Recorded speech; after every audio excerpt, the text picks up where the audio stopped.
She said, "You're being paranoid. I don't owe you constant updates just because I'm out with my ex." "No," I said, "you don't owe me anything anymore." She realized what I meant when she came home and her key no longer fit. Hey viewers, before we move on to the video, please make sure to subscribe to the channel and hit the like button if you want to see more stories like this. Thanks. I used to think love was mostly about trust. You meet someone, you give them the benefit of the doubt, and you try not to keep score. For a while, that actually worked. When I met Rachel, she felt like the calm in my life. I was working long hours in IT, coming home to an empty apartment every night, eating takeout over my laptop. She came along like a breath of air, spontaneous, loud in the best way, always dragging me to new places. I liked how she filled the quiet. We dated for almost 3 years. At first, everything felt balanced. I handled the practical things, bills, errands, scheduling, and she handled the life part. She'd surprise me with weekend plans, leave little notes, send texts during the day just to say she missed me. Back then, she made me feel like I mattered. But it's strange how things shift without you noticing. It started with small things. She'd cancel plans last minute, stop answering texts when she went out with her friends. Nothing dramatic, just little inconsistencies. I'd ask if everything was okay, and she'd say, "You're overthinking again." I wanted to believe her.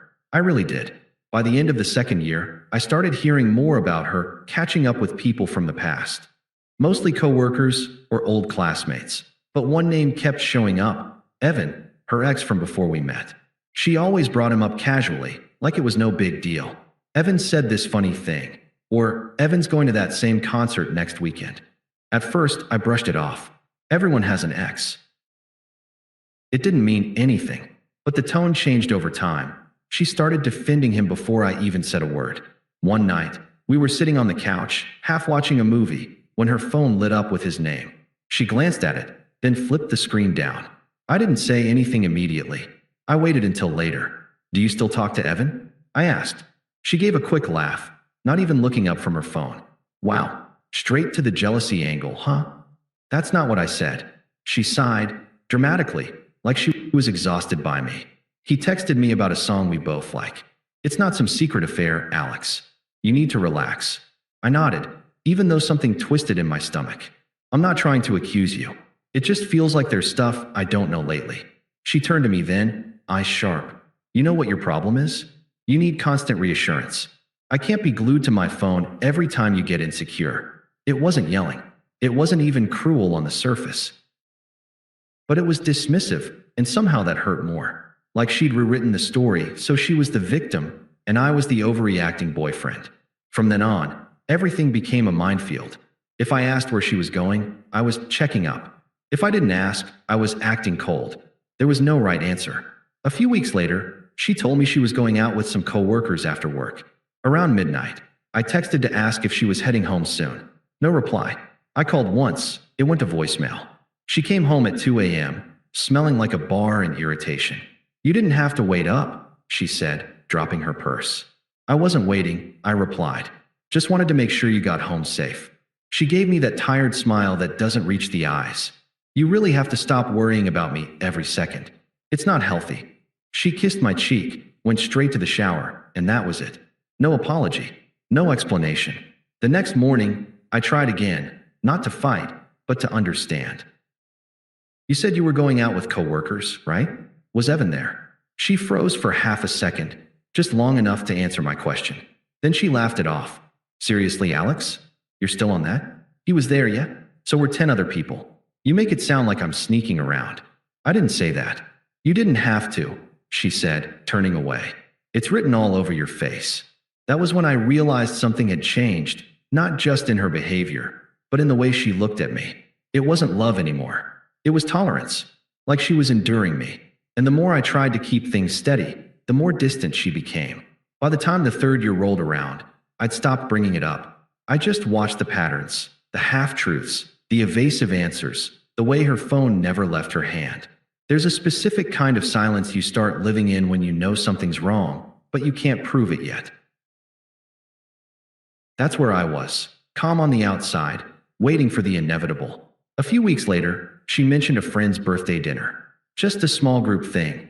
she said while scrolling through her phone. I'll probably be home late. I nodded. Cool. Where's it at? She hesitated just slightly. Downtown. That new bar by the river. I knew the one. Trendy place, open seating, lots of dim corners. The kind of spot that made it easy to get lost in the noise. She left dressed up, more than usual. Tight black dress, red lipstick, heels she hadn't worn in months. She caught me looking and smiled, almost teasing. Don't look at me like that. It's just dinner. I didn't say anything. Yeah, she said, adjusting her earring, but you were thinking it. I didn't reply. I just kissed her on the cheek and said, have fun. She was gone before I could even finish the sentence. Hours passed. I watched a movie, cleaned up, tried to sleep. Midnight came and went. 1 a.m. 2. Her location on my phone, the one she'd shared months ago without a second thought, had been turned off. At 2:37, she finally texted, don't wait up. Crashing at Melissa's. I stared at the screen for a long time. Not angry, not even surprised. Just done. The next morning, she came home like nothing happened. Sunglasses, coffee, messy hair. Morning, she said casually, heading straight for the fridge. Morning, I replied, watching her from the couch. She turned, eyebrow raised. What? Did you have fun last night? Yeah. What? You said you were going out with friends, I said slowly. But Mark was there. He told me later it was just you and Evan. That froze her. Only for a heartbeat. But I saw it. The flicker of panic before the mask slid back on. Oh my God, she said, rolling her eyes. You're unbelievable. I'm just asking why you lied. I didn't lie, she snapped. I said I was going out. You just assumed it was a group. I don't have to report every detail of my night like I'm clocking in at work. Rachel, you said. She cut me off, her voice rising. You're being paranoid. You think I'm cheating just because I had dinner with someone I used to date? Grow up. I don't owe you constant updates just because I'm out with my ex. For a moment, the room went completely silent.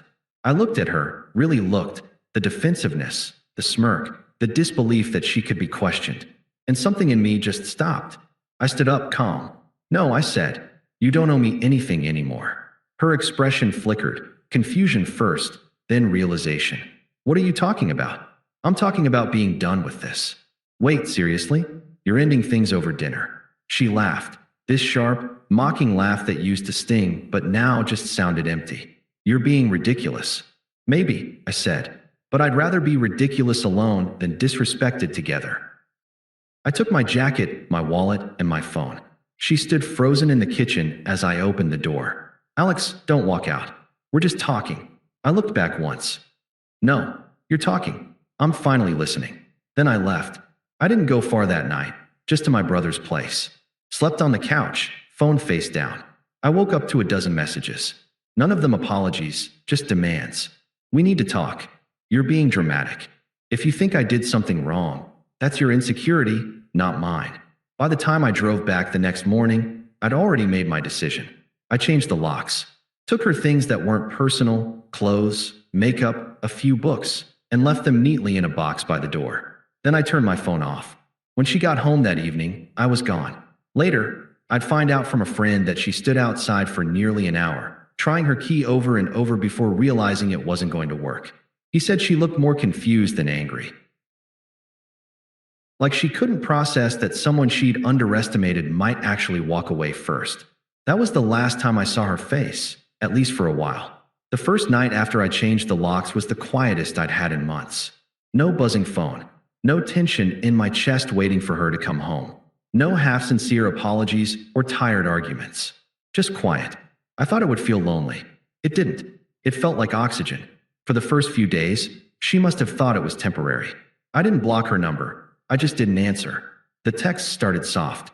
Can we please talk about this? You really overreacted, Alex. I didn't do anything wrong. Then, when I didn't reply, are you seriously ghosting me? After everything we've been through? You can't just lock someone out and disappear. But I could, and I did. It wasn't about punishing her, not really. It was about ending the conversation she'd been controlling for too long.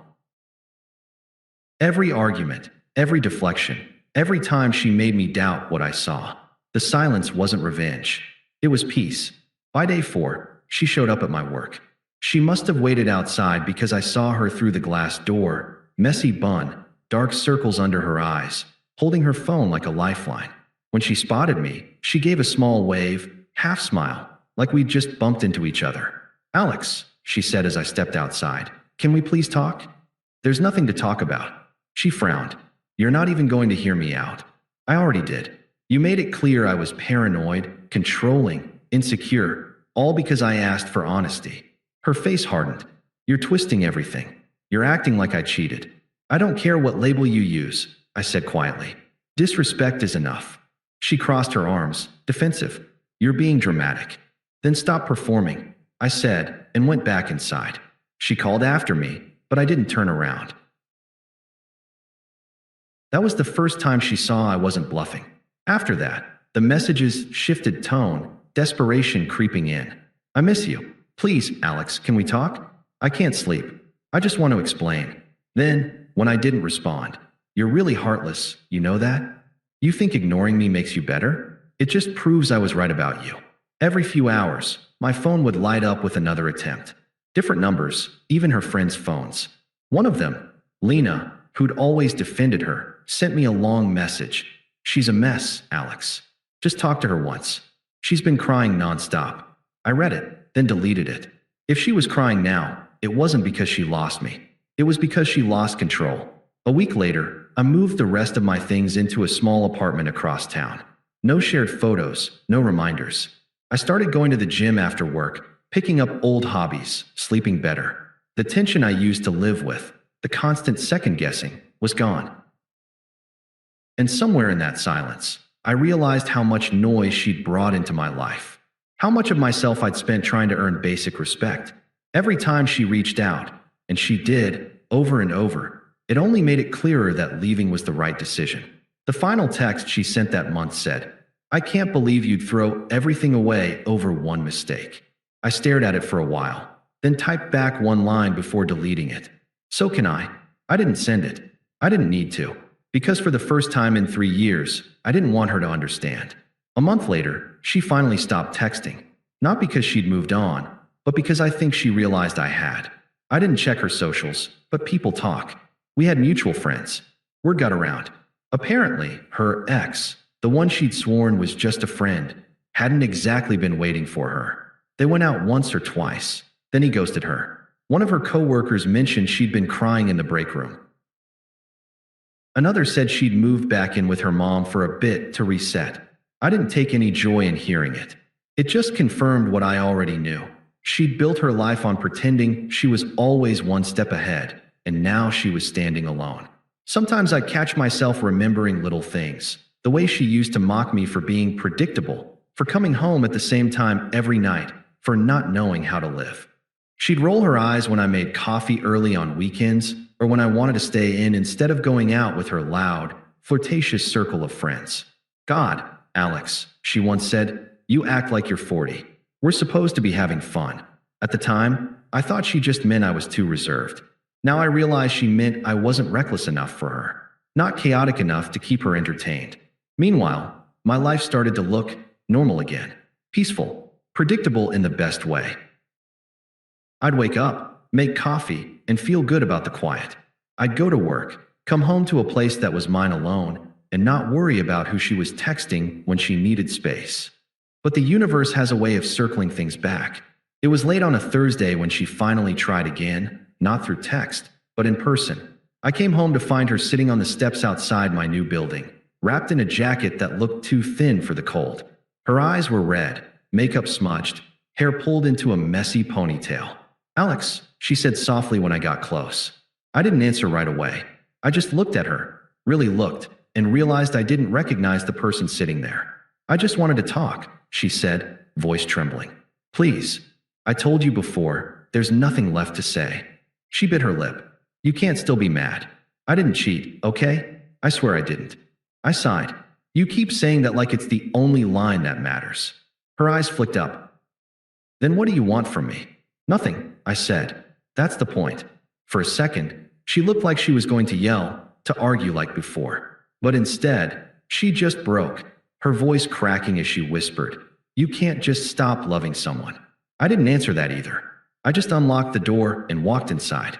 Through the glass, I could see her still sitting there for a long while, shivering, staring at the ground, like she was waiting for something that wasn't coming. And maybe that's what she finally understood, that I wasn't punishing her. I wasn't ignoring her to win. I was just done.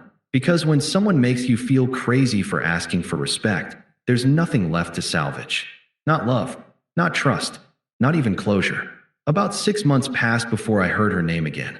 It came from Ryan, a mutual friend who'd always tried to stay neutral. We ran into each other at a small get-together. I hadn't planned to go, but it was close by, and I figured enough time had passed that I didn't need to avoid people anymore. We talked for a while, catching up, until he said, almost cautiously, "You heard about Jenna, right?" I shrugged. "No." He hesitated. "She quit her job. Apparently, that guy she was seeing, her ex, he got her into some kind of mess. Money, apartment drama, the whole thing. He was living with her for free, then ran off with someone else." I just nodded, taking a sip of my drink. "I'm not surprised." Ryan glanced at me. "You really don't care anymore, huh?" "Not really," I said. "It's been quiet.